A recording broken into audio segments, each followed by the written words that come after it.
Market हमने already पकड़ ली south east Asia की, अफ्रीका को हमने अपने पाले में, ग्लोबल साउथ को हमने अपने साथ ऑलरेडी 120 कंट्रीज को जोड़ लिया है। ये भारत ने अपने लिए नहीं किया है, सिर्फ ये प्रोजेक्ट है पूरे साउथ, जो ग्लोबल साउथ है उसको जोड़ा है अपने साथ, और फिर यूरोप की मार्केट को जोड़ने की बात हो रही है।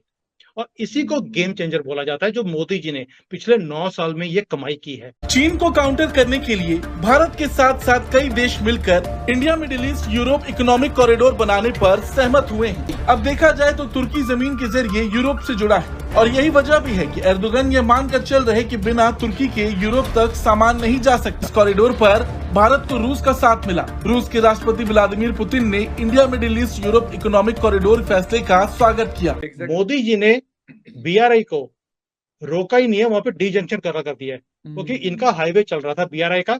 We have created our own road in front of them. तो ये बहुत बड़ा एक गेम चेंजर होगा।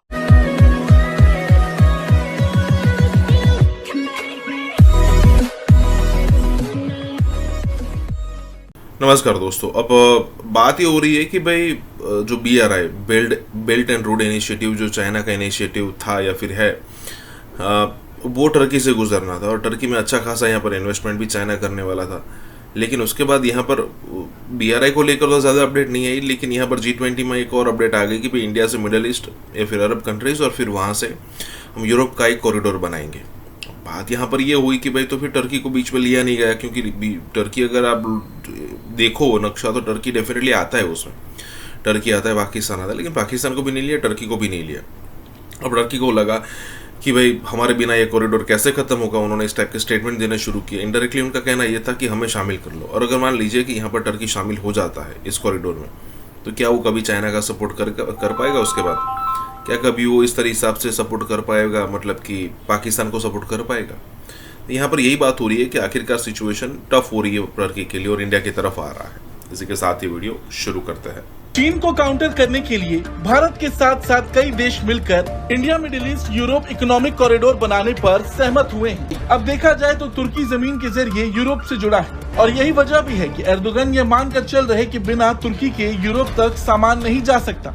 देखा जाए तो ये बात सही भी है। तुर्की का भूगोल यूरोप तक पहुंचने के लिए महत्वपूर्ण है। अभी तक एशिया के व्यापारी यूरोप और यूरोप के व्यापारी इसी रास्ते से आते जाते रहे हैं, लेकिन भारत तुर्की के रिश्ते कैसे हैं सब जानते हैं। तुर्की भारत विरोधी है, क्योंकि उसका झुकाव हमेशा से पाकिस्तान की तरफ रहा, जो भारत को मध्य एशिया तक पहुँचने नहीं देता है। ऐसे में मित्र देशों के जरिए एक रास्ता भारत के लिए बेहद जरूरी है। हालांकि इस कॉरिडोर पर भारत को रूस का साथ मिला। रूस के राष्ट्रपति व्लादिमीर पुतिन ने India middle east Europe economic corridor फैसले का स्वागत किया और इसके लॉजिस्टिक फायदे पर जोर दिया। चीजें इजी हो सकती हैं, ईज ऑफ बिजनेस कैसे, या ट्रांसपोर्टेशन ऑफ गुड्स जो है वो यूरोप तक।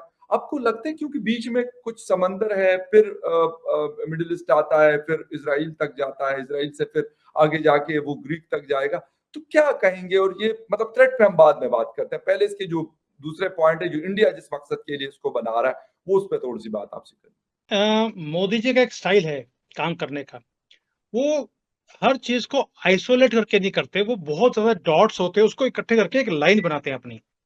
अब देखिए G20 से पहले मोदी जी कहाँ गए? एक दिन पहले आसियान की मीटिंग करने के लिए गए वो, और वहां पर जाकर उन्हें ये प्रोजेक्ट को बेच के आ गए।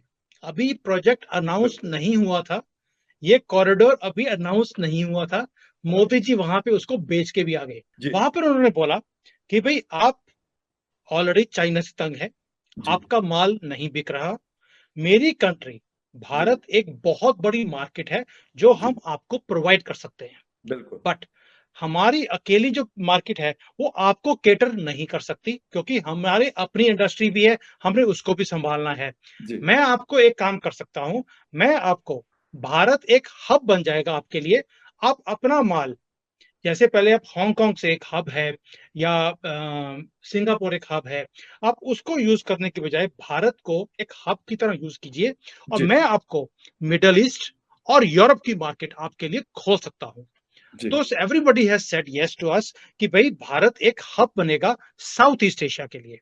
अब जब वो कंट्रीज हमारे साथ आ गई हैं, उसी कंसेप्ट को फिर हमने मिडल ईस्ट को और यूरोप को बेचा है कि भाई मेरे पास साउथ ईस्ट एशिया की भी मार्केट है, मेरी अपनी मार्केट भी है, now we want a corridor जो हमें साउथ ईस्ट को आपके साथ कनेक्ट करे, वो हम सी पोर्ट से कर सकते हैं। अगर रेलवे लाइन बन जाए जो यूरोप तक जाए, तो ये बहुत बड़ा एक गेम चेंजर होगा। अब लोग बोलते हैं ये फीजिबल कैसे है? देखिए, किसी भी प्रोजेक्ट को करने के लिए आपको 2 चीजें चाहिए होती हैं। एक होती है प्लानिंग और दूसरी होती है मनी, उसको प्लानिंग को पूरा करने के लिए। बेशक, बेशक। अब इसके अंदर पार्टनर्स कौन-कौन है? मिडल ईस्ट है, सऊदी है, जिनके पास पैसा है, इज़राइल है, और मेजर जो रेलवे लाइन बननी है, वो इसी जगह पे बननी है, कॉरिडोर में। मिडल भारत ईस्ट से जो माल जाना है, वो तो शिप पे जाएगा, में। फिर थ्रू ट्रेन जो मिडल ईस्ट में से निकल के इजराइल से सीधा यूरोप में। अब देखा जाए तो यह गलियारा सीधे तुर्की को बाईपास करता है। ऐसे में एर्दोगन ने कहा कि हम कहते हैं कि तुर्की के बिना कोई गलियारा नहीं हो सकता। देखा जाए तो इस बार का G20 शिखर सम्मेलन ऐतिहासिक रहा। यही वो समय था जब India middle east Europe corridor पर सहमति बनी, लेकिन ये बात वहाँ मौजूद तुर्की के राष्ट्रपति को नहीं पची और शायद इसीलिए भारत में G20 शिखर सम्मेलन में साथ आए पत्रकारों से बातचीत करते वक्त एर्दोगन ने कहा कि तुर्की उत्पादन और व्यापार की एक महत्वपूर्ण जगह है। पूर्व से लेकर पश्चिम तक जाने वाली सबसे सुविधाजनक लाइन तुर्की से ही जाती है। देखा जाए तो IMEC के बनने से बहुत फायदा मिलने वाला है। इस कॉरिडोर में रेल नेटवर्क ही नहीं बल्कि उसके साथ साथ शिपिंग नेटवर्क भी होगा। भारत के मुंबई से लेकर संयुक्त अरब अमीरात तक समुद्री रास्ता होगा। उसके बाद पूरे मिडिल ईस्ट के देशों में रेल नेटवर्क तैयार होगा। ये रेल नेटवर्क संयुक्त अरब अमीरात से लेकर सऊदी अरब, जॉर्डन और इजराइल तक होगा। इसके बाद फिर समुद्री रास्ता होगा। इसके 2 रास्ते होंगे। पहला रास्ता इजराइल के बंदरगाह से इटली तक जाएगा, दूसरा रास्ता इजराइल से फ्रांस तक जाएगा। बताया जा रहा कि पूरा कॉरिडोर 6000 किलोमीटर लंबा होगा।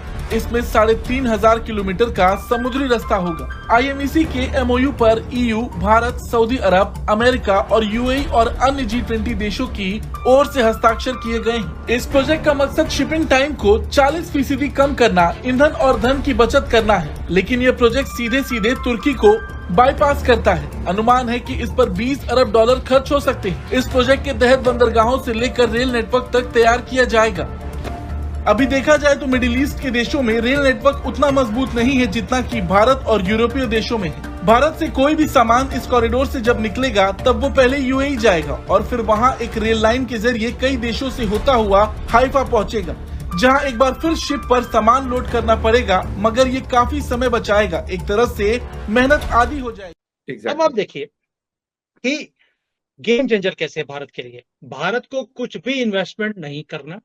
रेलवे लाइन का प्रोजेक्ट भारत ले रहा है बिकॉज इसके अंदर चाइना नहीं है, तो और किसी के पास ये टेक्नोलॉजी नहीं है रेलवे लाइन डालने की। और ट्रेन भी जाएगी तो वंदे भारत जाएगी, क्योंकि वो भी भारत 200 की स्पीड पे ऑलरेडी हमने अपने कंट्री में टेस्ट कर ली है। That means semi super fast train हमारे पास है, उसके अंदर रेलगाड़ी जाएगी, वो भी हमारे से जाएगी और कोई कंट्री दे नहीं सकता। देखिए इजराइल के पास ये टेक्नोलॉजी नहीं है। तो मेरी जब मिनिस्ट्री में बात हुई तो कहते हैं हमारा ये model is not a normal model, it is going to be a game changer, जहां पर पूरी की पूरी ट्रेन को लोड करके आगे, so that there is no time loss. Bharat अब एक हब बन रहा है। जैसे आप पहले दुबई को हब मानते थे, हांगकांग एक हब है, सिंगापुर एक हब है, अब भारत ने अपने आप को पूरे भारत को एक हब की तरह एक प्रोजेक्ट किया है। और आपने देखा कि जो जैसे वो एयरप्लेन्स हैं, इसकी भी मेंटेनेंस अब भारत में हो रही है। शिप्स की मेंटेनेंस हमने ऑलरेडी शुरू कर दी है। तो आप देखिए ये कॉरिडोर आज आया है, लेकिन इसके ऊपर काम 5-6 साल पहले से शुरू कर दिया था। इंफ्रास्ट्रक्चर हमने खड़ा कर लिया है सारी चीजों के लिए। अब मार्केट हमने ऑलरेडी पकड़ ली, साउथ ईस्ट एशिया की, अफ्रीका को हमने अपने पाले में, ग्लोबल साउथ को हमने अपने साथ ऑलरेडी 120 कंट्रीज को जोड़ लिया है। ये भारत ने अपने लिए नहीं किया है, सिर्फ ये प्रोजेक्ट है पूरे साउथ, जो ग्लोबल साउथ है उसको जोड़ा है अपने साथ, और फिर यूरोप की मार्केट को जोड़ने की बात हो रही है। और इसी को गेम चेंजर बोला जाता है, जो मोदी जी ने पिछले 9 साल में ये कमाई की है। देखिए ये जो विजन है ना, ये विजन होता है कि अगर आप अपने कंट्री को पहले रखते हैं, पर्सनल इंटरेस्ट को आगे नहीं रखते। ये फर्क आपकी गवर्नमेंट्स में भी और हमारी जो पहले गवर्नमेंट थी उसके अंदर भी ये चीज थी, आई फर्स्ट, कंट्री फर्स्ट। पहली बार हमें मिला है कि कंट्री फर्स्ट मोदी जी रखते हैं। जब आप अपने देश से प्यार करते हैं, अपने देश की तरक्की की बात करते हैं, दूसरा आदमी भी आपको इज्जत देता है। As far as CPEC is concern, देखिए अगर आप मुझे पूछते हैं, नॉट एज अ भारतीय, लेकिन चाइना के अंदर भी ये चीज है कि सीपैक हमारा फेल हो गया है। आपने चाइनीज को फेल कर दिया इस प्रोजेक्ट के अंदर, इनका ड्रीम प्रोजेक्ट था, पैसे भी खा लिए, प्रोजेक्ट पूरा भी किया नहीं है, अब ये फंस गए हैं। ये हड्डी ऐसी है, ना निकाल सकते हैं ना रख सकते हैं। exactly. मोदी जी ने बीआरआई को रोका ही नहीं है, वहां पे डी जंक्शन कर दिया है, क्योंकि इनका हाईवे चल रहा था बीआरआई का। We have created our own road in front of them. इसको तोड़ना बहुत मुश्किल है। देखिए, चाइना पूरी कोशिश करेगा कि कोई ना कोई गलत एलिमेंट्स को, जैसे ईरान को खड़ा कर देगा बीच में कि भाई आप इस प्रोजेक्ट को होने ना दो, क्योंकि उसमें देखिए चाइना का एक दबदबा है। पीआरआई के कारण सारी कंट्रीज को उन्होंने जोड़ के रखा। भारत पता नहीं कहां से बीच में मोदी जी आ गए और अपना हाईवे, अपनी रोड बीच में से निकाल दी। चाइना इस चीज को बर्दाश्त आसानी से ना तो डाइजेस्ट करेगा, ना इसको बर्दाश्त करेगा, तो ये भी हरकतें करेंगे। बट मोदी जी ने एक बार तो चाइनीज गवर्नमेंट को और यहाँ पर लोगों को हिला दिया है कि व्हाट हैज दिस हैपेंड।